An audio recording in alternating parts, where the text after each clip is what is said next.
right, so Chelsea end in 2023 with 3 big points at the Kenilworth Road. Remember that Chelsea will lose Nicolas Jackson to the AFCON. He's going to feature for Senegal. But in the past week, Cole Palmer granted a very interesting interview where he was talking about the fact that it was just 2 options for him at Manchester City. He actually didn't want to leave Chelsea, and the options for City for him was either he stays or he leaves. And then he decided to go because, I mean, he wanted to go on loan, go perform and come back. I mean, I don't know.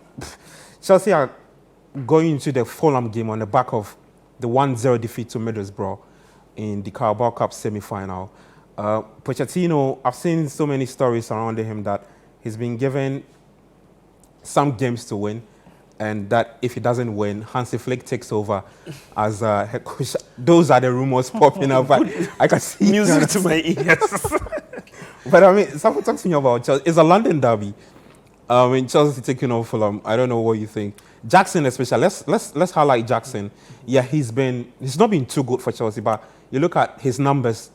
8 goals, 1 assist. Yeah. In about 18 Premier League games.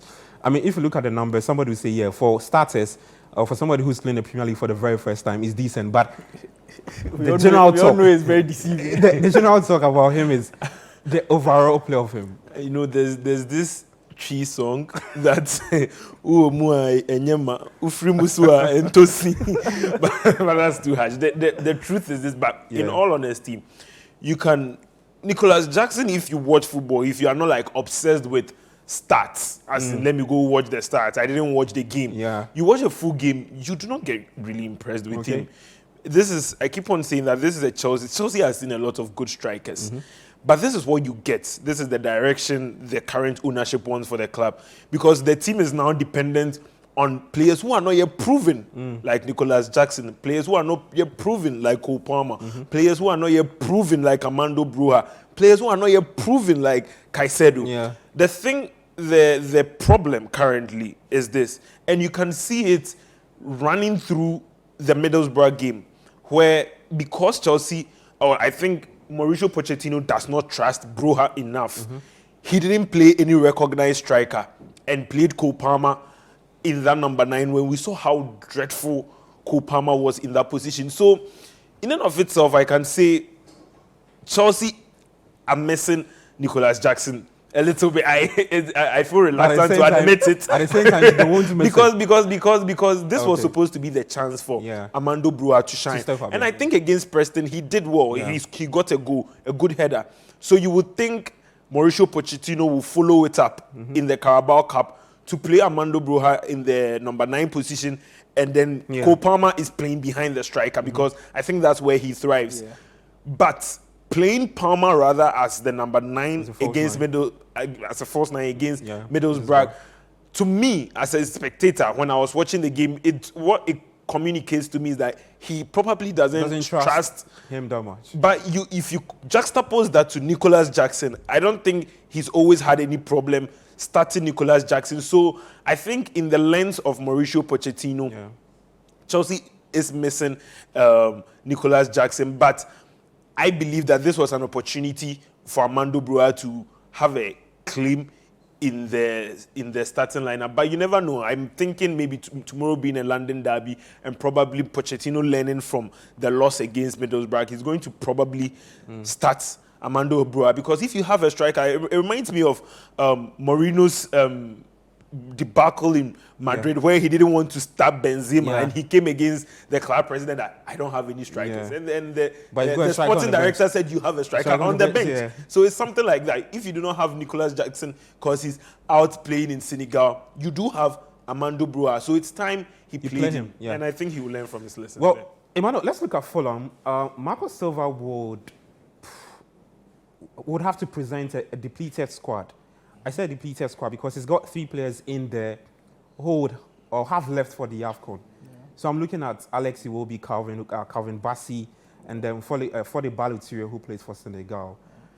But if you look at what he's coming up against, a Chelsea side that are not too consistent, would you look at this tie and say, look, let's give it our shot. Let's give it a shot. I mean, we can go all out and get some big points against Chelsea. Well, I do think that with Fulham, if you look at even some of the big games they've played in, they've been impressive. talk of the 4-3 loss at Anfield against Liverpool, they could have or they should have won that game. If you go up 3-2 at Anfield, you do not let your guard down for Liverpool to come back. And recently in the Premier League, they beat Arsenal. So, I mean, with the 3 players they are losing, maybe the person I'll say they will really feel the impact will be. Okay. Because at the back there's Diop, Issa Diop, and then there's Tosin also. So on that side, I'll say they are covered to a large extent. But Iwobi offers them something. He could play wide. He could play as, let's say, a central midfielder. He could also play in attacking midfield. So they would miss him in that. I mean, Baloturi, we've not seen much of him in the league too. But for Fulham, I do think that even with the loss in the Carabao Cup against Liverpool, Liverpool had to really fight back to win. And should they have had their tactics on point and had their defense a bit settled, they could have gotten something from that game. So for Fulham, buoyed with the win against Arsenal, I don't think they should be afraid to travel. They should probably take a template of Aston Villa's win at Stamford Bridge and maybe mirror that and see if they could get something. Because Chelsea, as we can see, they are very unsettled. And with what Safu was saying, there's a lot of youth in there. And what that guarantees you, even though it guarantees you energy, it guarantees you a lot of inconsistencies. So then, if you go there and you're on your game, and you probably meet a Chelsea side who are going to miss chances like they did against Middlesbrough, and they're going to play Cole Palmer in a role where he's not going to be effective, and you take your chances, you could steal a win there. For Fulham, I think their coach is good enough. They have enough men to be able to go to Chelsea and give them a real problem. Okay, but a bit longer on that Cole Palmer situation at Chelsea. So like I said, he granted an interview talking about the fact that he needed to leave to see some more game time. He's come to Chelsea. I think he's been done man in terms of creativity. And probably that's why Pochettino will look at him and be like, look, I think you've got something extra that I think that I can rely on you to play a bit more forward. But what do you think Palmer's preferred position should be? Because I've seen him, sometimes there are days when he's being played as your 10. There are days when he's being deployed on your right, on the left. I mean, I don't know what you think about that. I think personally, with what I've seen, I think his best position is behind the striker. Okay. And Nicolas Jackson is not the best of strikers that is now, but even in that Luton game, you could see there's some exchange of movements and exchange of passes. So he seems to be a player who thrives on that. Defensively, I mean, he's not that good. But then you put players in their best positions where they can be most effective. And putting him up top like a 9, it looks like it's the Harvest situation all over again.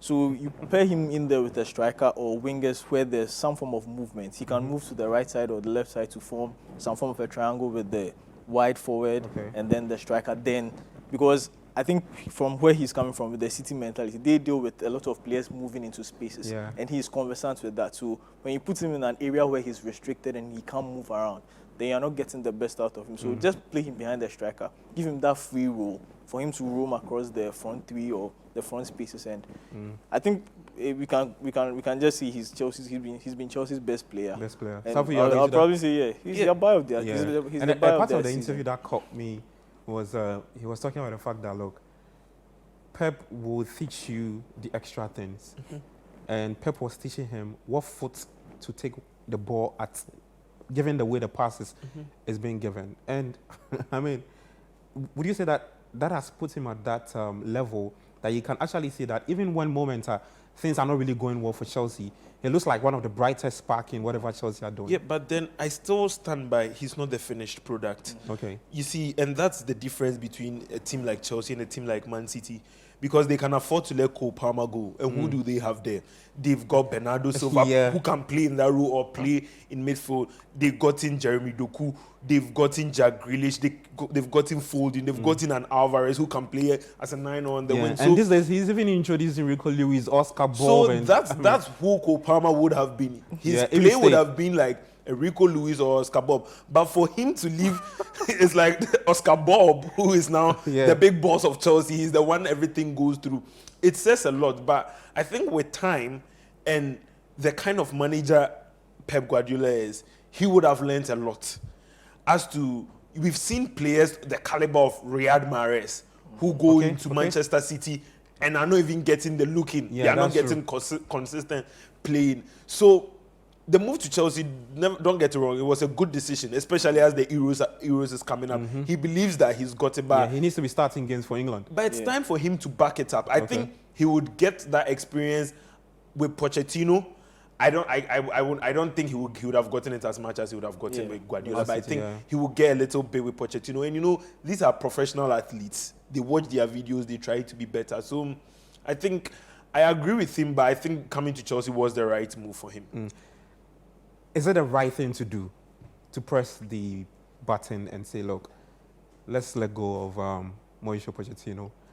Oh, I'm hearing a name like Hansi Flick. Yeah. I mean, he's been given a two-game ultimatum that no, because the truth is, if you let Pochettino go, who is coming through? Hansi Flick in his last job wasn't impressive. But we've seen Hansi Flick at his highest. He won the Champions League at his highest. He played some kind of football when he was at his peak. And I've seen Pochettino too at his highest at Spurs. Yeah, they were good, but he couldn't achieve as much as...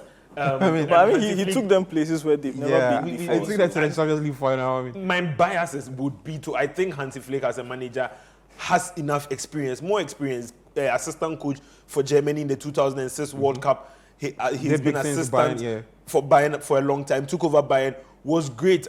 Even a coach like Thomas Tuchel is having... Coaches have their bads, but I believe in his philosophy and his style of play. I've never been able to pinpoint something and say, that's Mauricio Pochettino's style of play. Nah, I've not been able to say that, but at least I know Hans has this German machine football in him. Probably Pochettino's style of play is to give opportunities to young players. That's what his... I mean, no disrespect to him. Yes, I mean, but he brought the best out of those Dele Alli and all those players at Spurs. Well, I don't know. I don't know what you think about the Hansi Flick thing. If it's the right decision, because I think because if you want to go by the Chelsea project, and that's from the owners, they are saying it, that it's just to give opportunities to young players and to express themselves, and it's a long-term project. That's why we've seen contracts being dished out to players like 7, 8, and that kind of thing. I don't know if you think that is. Do you think it's the right step, or you think that is one step taking and 3 steps backwards? I mean, we can go into the whole financials when it comes to the 8 and 10-year contracts Chelsea are handing out to players. But for me, just as I said, if you want to assemble a team of young players, these kind of things are bound to happen. And at least Pochettino has a track record of knowing how to harness young talent into something good. We saw it at Spurs. Over the period he was there, as I said, he took them places where nobody had been able to take them. And even in that Champions League run, I think they beat Citi, they beat Ajax. So they did pretty well. So I think that's the mindset behind why Chelsea brought him in. And I think it's too early to sack him. Maybe give him a full season, let him know his players, let him know how they settle into his philosophy and all those things. Then next season, if let's say by December, he's nowhere near the top 5, top 6, then you can sack him. But now I think it will be too early. Well, too early to sack Mauricio Pochettino. He's a manager for Chelsea Football Club. They are in action later tomorrow, against Fulham. Live video commentary, one place to be, Citi 97.3 from our partners in the UK Talk Sports. Now let's get to the defending champions, Manchester City. They also beat Sheffield by 2-1. Let's check out that, and then we'll be back to their game against Newcastle United.